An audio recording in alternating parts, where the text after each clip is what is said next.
সবাইকে আমার সালাম, আসসালামু আলাইকুম রাহমাতুল্লাহি ওয়া বারাকাতুহু। আর যারা সনাতন ধর্মী যারা রয়েছেন, অন্যান্য ধর্মের যারা রয়েছেন, সকলকে আমার আদাব এবং আশীর্বাদ রইল। আমি আপনারা জানেন যে আসন্ন ত্রয়োদশ জাতীয় সংসদ নির্বাচনে আমি মোমবাতি প্রতীকে এখান থেকে নির্বাচন করছি, জানেন না সবাই? আমি আপনাদের সবার দোয়া কামনা করি এবং আপনাদের আশীর্বাদ কামনা করি এবং আপনারা সবার মহামূল্যবান ভোট। আমার মার্কা কি আপনারা জানেন? মার্কাটা কি? এই মোমবাতি মার্কাটার কথা শুনলে অনেক মায়া লাগে না? এই মোমবাতিটা অনেক কাজে লাগে না? এই জন্য আপনাদের সকলকে বলবো, আপনারা আসছে আগামী 12ই ফেব্রুয়ারি সকাল সকাল গিয়ে কেন্দ্রে মোমবাতি প্রতীকে আপনার মহামূল্যবান ভোটখানা দিবেন, ইনশাল্লাহ পড়ি। ইনশাআল্লাহ। কেন দিবেন? আমরা শান্তি চাই। কি চাই? শান্তি। আমরা শান্তি চাই, সম্প্রীতি চাই এবং মেহনতি মানুষের পাশে দাঁড়াতে চাই। এই দেশের সবাই মানুষ, ধর্ম বর্ণ দল মত নির্বিশেষে। আজকে দেখেন আমরা এসেছি আইন আশা রহমতুল্লাহের মাজার শরীফ জিয়ারত করার জন্য, রাইট? জিয়ারতের মাধ্যমে আজকে আমাদের ওপেন গণসংযোগ শুরু করলাম, ইনশাআল্লাহ। এই গণসংযোগ ইনশাআল্লাহ সারা চুনারগাঁও মাধবপুর ইনশাআল্লাহ ছড়িয়ে পড়বে। আজকে একটু খেয়াল করে দেখুন আপনারা, আমি এখানে দাঁড়িয়েছি, এখানে আমাদের অসংখ্য মা বোনরা পর্যন্ত এসেছেন, আসছে না? এবং অনেক মা বোনরা এসেছেন, এখানে সনাতন ধর্মীরা এসেছেন, মুসলমানদের জানেন তারাও এসেছেন। এটার নামই বাংলাদেশ, এটার নামই সমাজ, এটার নামই রাষ্ট্র। মুসলমান মসজিদে যাবে, হিন্দু মন্দিরে যাবে, বৌদ্ধ পেগোড়ায় যাবে, খ্রিস্টান গির্জায় যাবে, যার যার ধর্ম স্বাধীনভাবে পালন করবে, কেউ কাউকে কোনো বাধা দিবে না। এই শান্তি আমরা চাই কি চাই না? এই কথাগুলো আমি সারা জীবন ওয়াজ মাহফিলে বলেছি। ওয়াজ মাহফিলে আমি যত কথাই বলি, যদি রাষ্ট্রের গুরুত্বপূর্ণ জায়গায় না যাওয়া যায় তাহলে আইন পাশ করা যায় না। এই জন্য রাষ্ট্রতন্ত্রের গুরুত্বপূর্ণ জায়গায় গিয়ে এই দেশে আইন পাশ করতে হবে। কেউ কোনো অন্য কোনো ধর্মের কোন মানুষকে জোর জবরদস্তি করতে পারবে না। সংসদে গিয়ে আইন পাশ করতে হবে। এই দেশে কাউকে অন্যায় ভাবে হত্যা করতে পারবে না, গুম করতে পারবে না, খুন করতে পারবে না।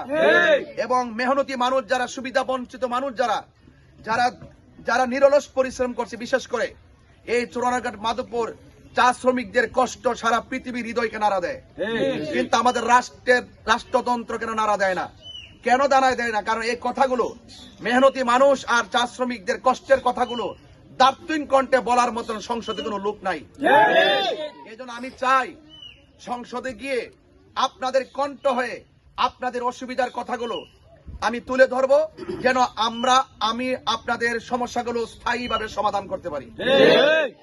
শুধুমাত্র একদিন এসে কিছু তাবারুক দিলাম, এটা কি সমাধান হয়ে গেল? একদিন 10-15 জনটা আইসা একটু কম্বল দিলাম, সব হয়ে গেল? কিন্তু এগুলো হবে না। আমরা চাই মেহনতি মানুষ, চা শ্রমিক এবং এই দেশের যত কষ্টার্জিত মানুষগুলো আছে, প্রত্যেকটা মানুষের কষ্টগুলো চিরস্থায়ীভাবে দূর করতে চাই। মানুষের যে লেখাপড়া করার ক্ষেত্রে তাদের যে বিভিন্ন বৈষম্য সৃষ্টি হচ্ছে, আমি শিক্ষার উন্নয়ন করতে চাই। প্রত্যেকটা এলাকায় শিক্ষাঙ্গন তৈরি করতে চাই, স্কুল কলেজ মাদ্রাসা হোক, এটা আমরা চাই কিনা? এবং এই যে স্বাস্থ্য খাতে এত বেহাল দশা, চিকিৎসার ক্ষেত্রে এত বেহাল দশা, আমি চাই প্রত্যেকটা জায়গায় প্রাইভেট ক্লিনিক হোক এবং স্বাস্থ্য সম্মত হসপিটাল গড়ে উঠুক এবং জরাজীর্ণ যত হসপিটাল আছে এই হসপিটাল গুলো যেন পরিপূর্ণভাবে চিকিৎসার উপযোগী হয়। আপনারা চান কি চান না? সরকার আছে কিনা বলেন? এবং রাস্তার অবকাঠামোর যে বেহাল দশা, আপনি দেখেন হাইওয়ে কয়েকটা রুট ছাড়া ভিতরে যখন আপনি প্রবেশ করবেন, মানুষ 1 কিলোমিটার 2 কিলোমিটার হেঁটে হেঁটে আসতে হয় তার গাড়ির জন্য। আবার অনেক সময় দেখা যায় রুগীগুলো বাড়িতে পড়ে থেকে ডেলিভারিতে, অনেক সময় ডেলিভারিতে আমার অনেক মা বোনরা পর্যন্ত মারা যায় রাস্তার বেহাল দশার কারণে। শুধুমাত্র একটা হাই রুট করলে কি চলবে? এই হাই রুটের শাখা আছে, ভিতরে অনেকগুলো মাটির রাস্তা আছে। এই রাস্তাগুলোতে সবচেয়ে বেশি মানুষ বসবাস করে না? আমি চাই মেইন রোডের সাথে আঞ্চলিক যত রুট আছে এই রুটগুলোকে সংযোগ করে দিতে হবে, যেন অনায়াসে দিনে রাইতে যখনই মনে চাই। রাস্তা ভালো হলে না রে ভাই, আরে মা, রাস্তা ভালো হলে না অ্যাভেলেবল গাড়ি চলতো, যদি রাস্তা যদি খারাপ হয় গাড়ি চলবে না। এই জন্য ওইগুলো অবকাঠামোগুলো তৈরি করতে হবে। এই জন্য আপনারা সবাই আমার জন্য দোয়া করবেন। আমি যেন আপনাদের কষ্টের কথা, আপনাদের প্রয়োজনের কথা আমি যেন রাষ্ট্রতন্ত্রের গুরুত্বপূর্ণ জায়গায় যেন বলতে পারি, এবং আপনারা সবাই আমার জন্য দোয়া করবেন। আর অন্যরা যারা আছেন, অন্য ধর্মের যারা আজকে এসেছেন, সবাই আমার জন্য আশীর্বাদ করবেন, যেন অন্তত পক্ষে যেন আমাকে অপার কৃপায় যেন আমি যেন গুরুত্বপূর্ণ জায়গায় গিয়ে আপনাদের হয়ে আপনাদের পাশে থাকা কথাগুলো বলতে পারি। এবং আমি আপনাদের সন্তান, আমি আপনাদের এই এলাকার প্রত্যেকটা মাটি ও মানুষের সাথে আমার আত্মার সম্পর্ক, কথা বলেন ঠিক? সবচেয়ে রক্ত সম্পর্ক কখনো কখনো বেঈমানি করে ফেলে, আত্মার সম্পর্ক কখনো বেঈমানি করে না, কথা বলেন ঠিক? আমরা আত্মার আত্মীয় হতে চাই, কি চাই না? এই জন্য আত্মার আত্মীয় হলে সুখে দুঃখে মানুষকে মানুষ মনে হয়।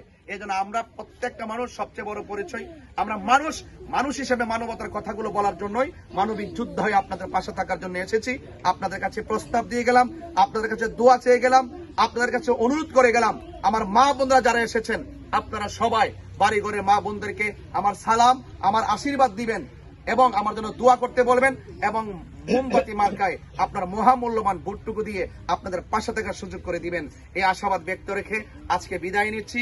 আসসালামু আলাইকুম। মার্কা আসেনি, মার্কা আসেনি, মা বোনদের, ভাইদের, আয়না শহর